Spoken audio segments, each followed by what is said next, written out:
Sloppy Joe, man. Sloppy enough to have this leaked audio from a meeting with so-called civil rights leaders come out to the public, in which he's basically telling them that I ain't doing nothing at all for y'all. Nothing. Okay? That's what Joe is saying. And also in this meeting, the so-called civil rights leaders demonstrate exactly why they can't lead me anywhere, because they continue to be tricked, hoodwinked, bamboozled, and led astray by the Democrats, but always keep going back to the same well, drinking the poisonous water, and then wonder why they're getting sick. They do it every single time. And again, that's why I say, man, the leadership in the black community is just terrible. It's just terrible. They don't know nothing at all. And this leaked audio just clearly demonstrates my point. But before we get in that, my name is Greg Foreman, and you're watching A Black Conservative Perspective. Make sure you like, comment, and subscribe. Most importantly, share A Black Conservative Perspective, aka a leftist worst nightmare. You can also follow me on Twitter at GForemanBCP. Let's get it. All right, guys. So there's leaked audio from a meeting between Joe Biden, Kamala Harris, and civil rights leaders. Okay, and some of the civil rights leaders in this was like Al Sharpton, you know, some other people. I got this from The Intercept, and they received the leaked audio. I am cutting out everything except the leaked audio, so it's not necessarily going to flow in a way that's like super consistent, but there's a lot of snippets of the conversation. If you listen carefully, you'll get the gist of what the conversation was about. And just as a background, this meeting was not supposed to be recorded. It was supposed to be private. However, you know, you got some people in the meeting that recorded anyways, you know, and that's just a lesson in 2020. Everything is recorded, everything is on video. Okay, so don't be surprised when leaked stuff come out. And just for some context, and what I want you to pay attention to is that they're essentially asking Joe Biden, hey, what are you going to do for us? Can you do X, Y, and Z on criminal justice reform, prison reform, and the defunding the police conversation? And Joe Biden is telling him what he's willing to do and what he's not willing to do. So pay attention to how he talks to them as you listen to this audio. Roll it. This is a completely closed call, so just wanted to remind you of that. There's no recording. I'm the first person, black or white, who called attention to the fact that you were finding that there was the rate of people who were African Americans who are dying was 3 times that of white people. I don't carry around a stamp on my head saying progressive and I'm AOC, but I have more of a record of getting things done in the United States Congress than anybody you know. Anybody you know. By 2040, this country is going to be minority white European. Hear me? Minority white European. And you guys are going to have to start working more with Hispanics, who make up a larger portion of the population than y'all do. Let's get something straight. You shouldn't be disappointed. What I've done so far is more than anybody else has done this far. Okay? Number one.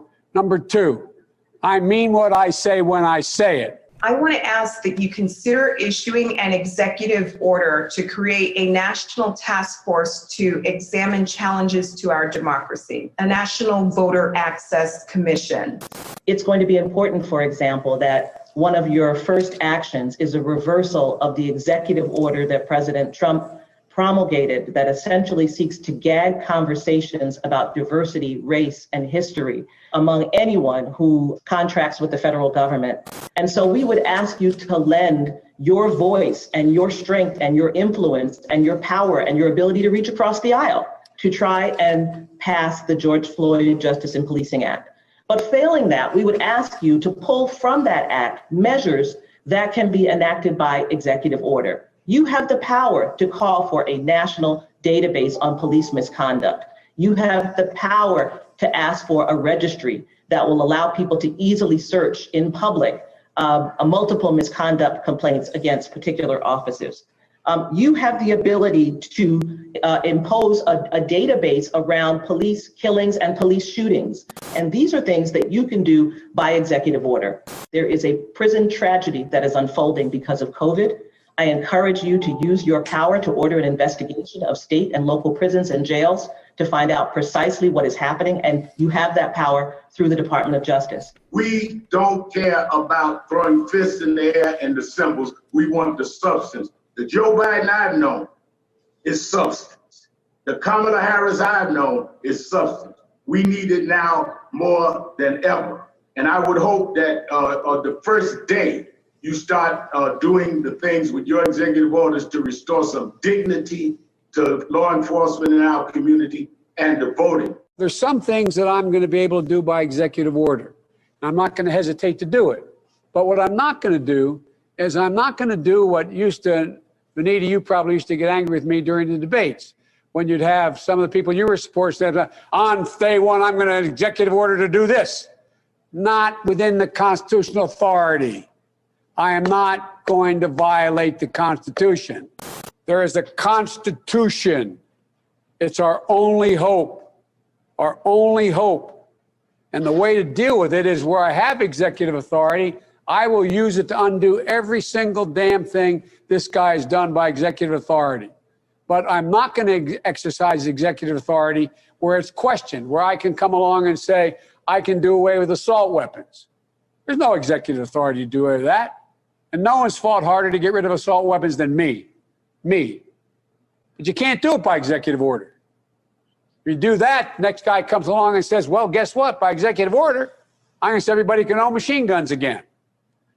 So we got to be careful. I know you all know this, but I also don't think we should get too far ahead of ourselves on dealing with police reform in that, because they've already labeled us as being defund the police. Anything we put forward in terms of the organizational structure to change policing, which I promise you will occur, promise you. Just think to yourself and give me advice whether we should do that before January 5th, because that's how they beat the living hell out of us across the country, saying that we're talking about defunding the police. We're not. We're talking about holding them accountable. You hear that? You hear how Joe Biden talks to these people, right? That doesn't sound like somebody that's actually listening. That doesn't sound like somebody that respects you. That sounds like somebody that's like, I'm going to do what I want. I don't care what your opinion is. I can roll back and undo everything Trump did, but I can't do none of the things you guys are asking me for, right? And this not only just applies for the prison reform and the criminal justice stuff. This also applies for the progressive agenda, period. A lot of progressive are asking Biden to do things via executive order, such as forgive student loans. That's been something they've been speculating about. And to me, this audio basically signifies that Biden's not planning on doing any of that. Biden's not planning on doing nothing. And he tells them, listen, I'm not doing it through executive order. I don't want to violate the Constitution, but you know, maybe it might get done with some legislation. When we all know how the legislative process goes in the United States, basically what he's saying is that it's just not happening. Especially if the Republicans keep the 2 seats in Georgia. Nothing's happening. If you truly understand the political spectrum and the environment right now, you have the progressives, and then you have the moderate/establishment Democrats, the moderate/establishment Republicans, and now the populist right, aka the Trump right. That's basically what the current political environment in the U.S. is like. And with that understanding, you should not be surprised to hear these comments from Joe Biden. And also, if you paid attention to what he said at the beginning of that, when he was talking about how America's basically going to be non-white by 2040 and that Hispanics are taking over, he basically telling y'all Negroes, he's saying, listen, y'all not really a priority for us because Hispanics gonna be taking over, and y'all need to basically work with them. We not really worried about y'all. We worried about the Hispanics. And see, this is just another reason why you should probably stop aborting black babies. Population numbers matter, and the black population has not grown.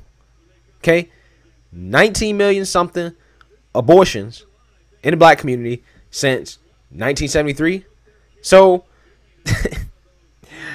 Biden tells you exactly what he thinks, and I kind of respect it. But y'all got to realize, like, this man does not put you first. He does not prioritize you, and he's telling you the reasons why. Like, when somebody finally understands that, then you might get somewhere.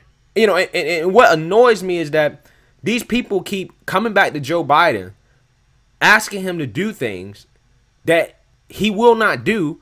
And also, this man has a history of doing the exact opposite of what you want him to do. But yet you expect him to be your miracle man.